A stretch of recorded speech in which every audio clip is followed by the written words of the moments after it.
Hi!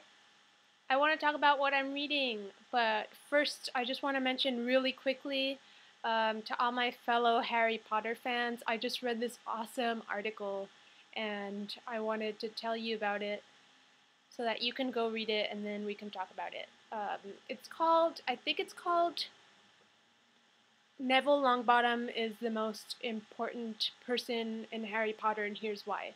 And it didn't just come out, it came out I think in November of last year, so not too long ago, but I had never seen it until a few days ago.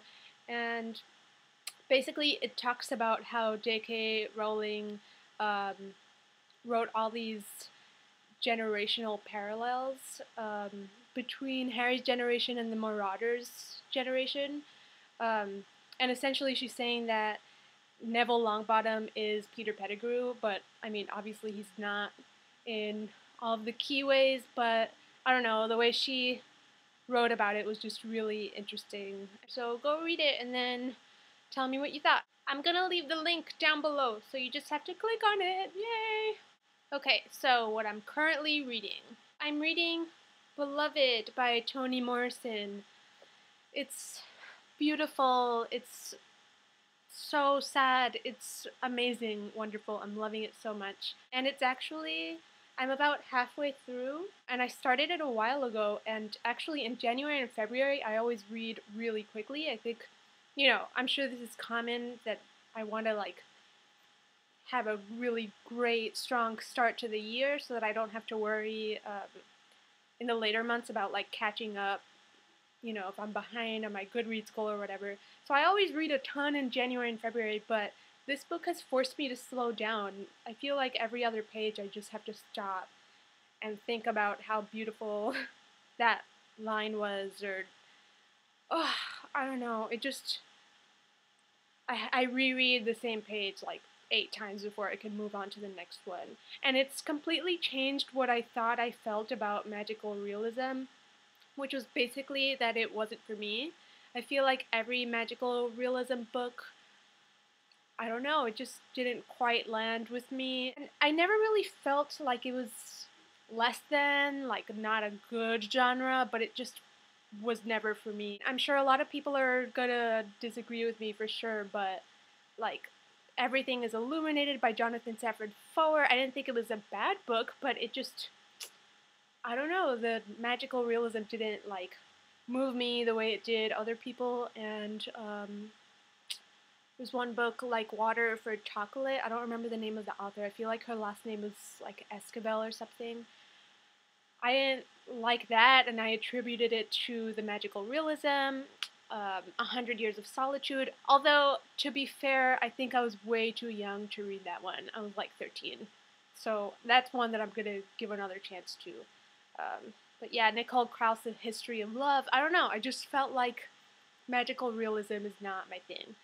Until I read this one, now I'm realizing that it's not the genre itself, but the way it's written. In all the other books that I've read, it seemed to me like the plot and the characters were there to serve the magical realism.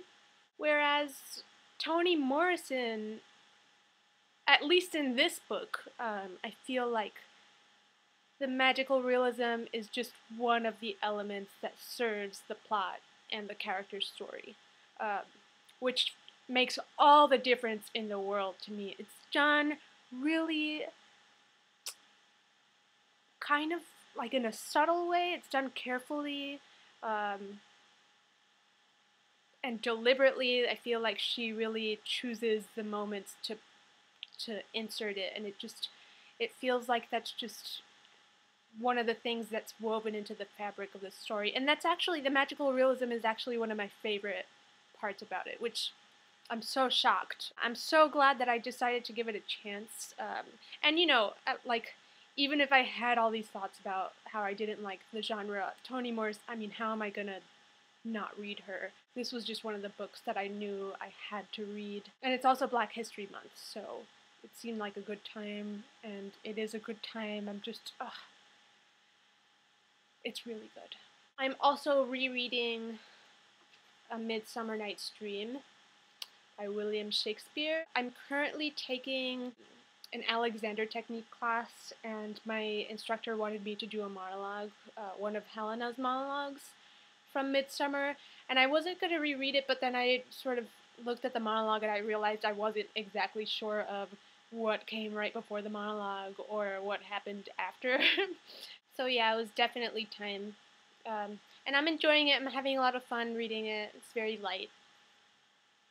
I didn't mean to call Shakespeare light.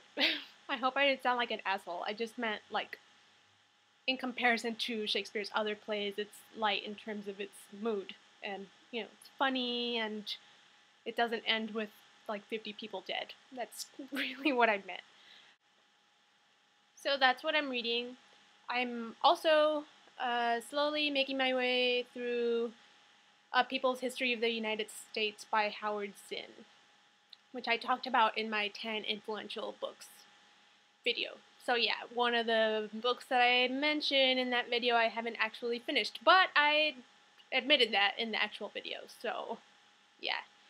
It's a book that I personally need to read slowly, so I'll probably be finished sometime in March, but if I'm not, it's not a big deal. Alright, thank you for watching. Bye!